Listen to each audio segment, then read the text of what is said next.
Assalamualaikum warahmatullahi wabarakatuh. Shalom. Salam bahagia Bapak Ibu Guru. Pada video kali ini saya ingin menyampaikan aksi nyata atau penerapan modul 1.1. Setelah melakukan proses kurang lebih 2 minggu begitu, jadi mempelajari modul, kemudian kita saling berbagi, sharing. Aksi nyata yang saya lakukan, saya mencoba untuk melakukan perubahan di kelas.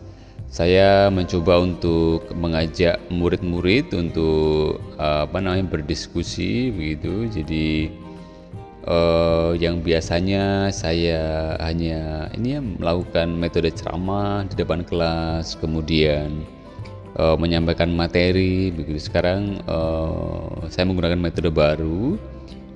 Saya menggunakan metode project begitu. Jadi saya menghendaki supaya peserta didik atau murid tuh membuat sebuah produk video yang berisikan penjelasan materi yang dikemas dalam bentuk dialog. Jadi ada yang mendengarkan, ada yang menjelaskan materi, ada yang mengambil video, ada yang kemudian mengedit, kemudian mempublikasikannya di media sosial. Jadi nanti produk tersebut bisa diupload di TikTok, pokoknya media sosial. Kemudian itu bisa dibagikan untuk yang lain begitu. Jadi selama melaksanakan proses perubahan memang awalnya terasa canggung karena memang belum terbiasa begitu ya, terutama dalam kerja kelompok begitu. Ada yang Pak, kami saja yang membagi kelompoknya berdasarkan keinginan mereka, tapi ada banyak juga yang Pak Guru aja lah yang bagi gitu. Jadi mungkin supaya mereka nggak pilih-pilih begitu ya. Jadi kemudian saya membagi secara random, secara acak.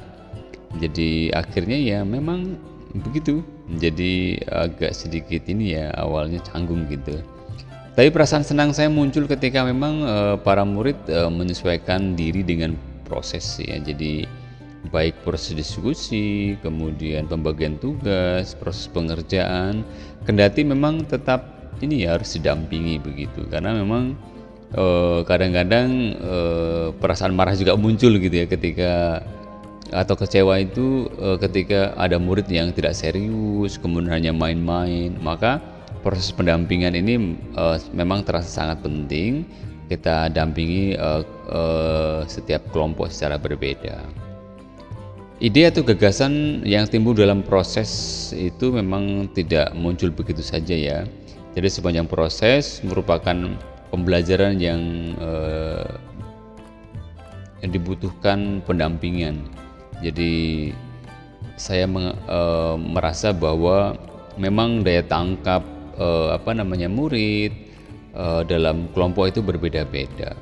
Jadi pendampingan dari satu kelompok kepada kelompok yang lain itu tidaklah sama. Jadi ada yang mudah dalam kelompok itu, ada yang mudah untuk membagikan tugas, tetapi ada yang memang sulit. Maka sekali lagi saya sebagai guru juga mencoba untuk mendampingi, mengarahkan begitu. Pembelajaran dan pengalaman praktik sangatlah bermanfaat bagi saya, karena memang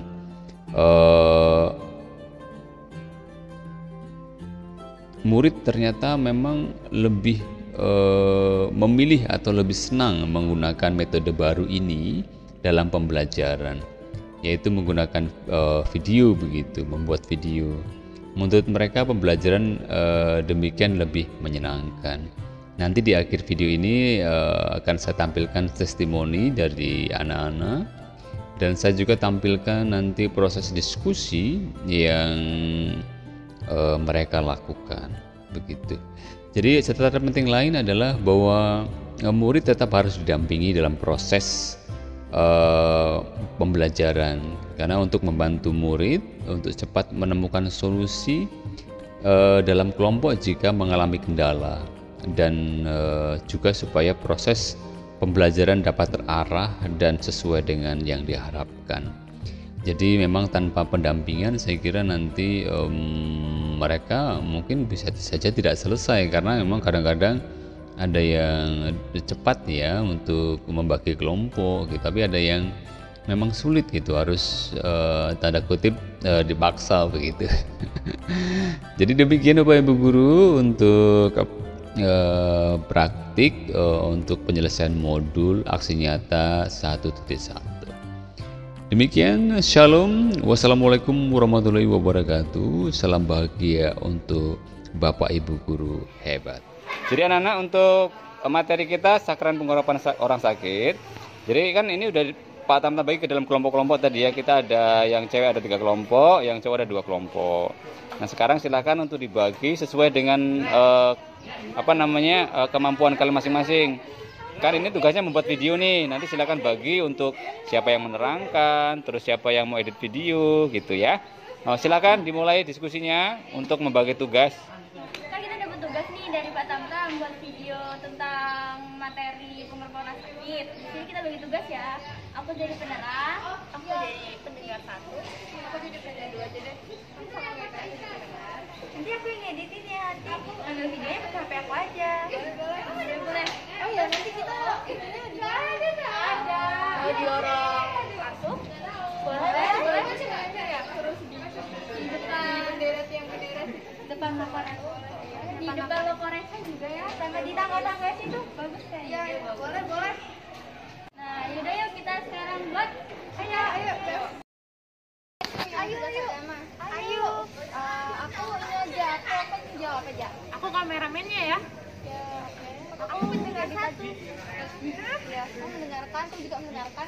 Aku meditasi. Aku apa ya kira-kira? Kita jawab aja. Oke deh di sini aja. Kita bikin videonya di sini aja yang mau pindah. Oke. Yang buat nanti. Yang buat. Yang pena nanti kira-kira. Nah menurutmu? Nggak video. Kuwi penae di bagian mana? Sedolan lah. Oh malah dolanan. Kampung kan dolanan. Terus akeh dolanannya apakah belajarnya nek ngono kuwi? Belajar itu yo orang edit sih kok. Terus kuwi keahlianmu ngedit ya, Mas? Terus yang nerangke sapa wingi? Dio, Glenn karo Cahyo. Oh. Kuwi ngopo kok waktu kuwi milih video ke? Males ngomong. Terus?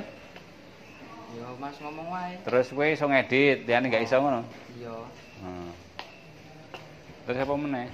Wis. Tapi sing bagi tugasnya piye? Siapa yang bagi? Apa milih dewe-dewe? Milih dhewe. Oh, kowe langsung milih aku video ngono. Heeh. Terus yang terakhir siapa? Yang terakhir ki Cahyo. Apa deh bagian apa deh? Deh bagian apa? Yang bocor. Oh, bocor. Ya wes lah. Sekarang kan kita sudah ini ya belajarnya model lain lah ya. Biasanya kan pertama menerangin di depan kelas. Terus sekarang itu Gak apa-apa. Iya, gak usah ulang-ulangan. Nanti Pak Tamta potong. Nah, kamu lebih milih pembelajarannya di mana? Kayak kemarin itu apa di kelas? Lebih milihnya kayak buat video kelompok. Kenapa? Ya karena lebih asik sih. Lebih asik, lebih seru. Capek juga kalau nulis. Kalau Terus kemarin itu mudah nggak membagi tugasnya gitu? mudah, Pak. Mudah ya? Mudah. Terus kendalanya apa kalau pembelajaran kayak gitu? Tapi ada nggak yang nyantol di kepala sih yang materi kemarin? Ada nggak?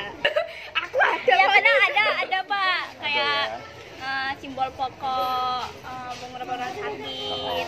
Berarti ada yang nyantol lah ya? Ada. Terus menurut kalian ini kalau pembelajarannya model seperti itu, nanti ini nggak maksudnya banyak teman-teman menurut cerita teman-temanmu ya, yang itu kira-kira mereka juga suka model kayak gitu atau yang Kayaknya suka, ada yang enggak. Iya, kan ada anak yang sok-sok gitu. Nggak mau kalau dipoto video anti kamera kayak gitu lah mainnya ya. Emang ada yang anti kamera ya? Nah, Ada ya? ada. Tapi kok mood kita lebih Iya, sukanya lebih yang suka buat video buat daripada video nulis. kelompok, Pak. Oh gitu ya. Betul, betul. Ya lain kali mungkin pembelajarannya akan seperti itulah ya. Iya, Pak. Malah enggak ya. Ya, paling nggak kalian mewakili ya. Kalau kamu Jess, kamu suka yang mana Jess? Wah. Suka yang di kelas apa yang kayak kemarin buat video gitu? Kayak buat video sih, Pak. Oh, kenapa kamu sukanya itu? Lebih asik. Kalau Lebih asik nulis ya? capek gitu, Pak. Lebih Dua aja sih. tapi ada yang nyantol ya kemarin itu ya? Ah, lumayan. Lumayan. Ya. Kamu bagian apa Jess kemarin? Kameramen. Kameramen ya. Hai teman-teman. Hai. Saya di sini akan menjelaskan materi tentang pengurapan. Setiap orang yang sakit sangat membutuhkan pendampingan, penghiburan, kekuatan, dan maupun terlebih dari teman-teman, sakramen pengurapan dilakukan untuk mendampingi orang yang sedang sakit. Mengurapan orang sakit mengalir si sakit untuk mempersatukan penderitaannya dengan penderitaan Yesus Kristus. Simbol pokok yang harus kelihatan dalam sakramen ini adalah Yesus yang menaruh tangannya di atas kepala si sakit. Sakramen pengurapan sakit ini menyiapkan orang agar orang tersebut meninggal. Sakramen orang sakit ini menjadikannya kekuatan, ketenangan, dan kebesaran hati untuk mengatasi kesulitan akibat sakitnya. Sekian dari kelompok kami, terima kasih.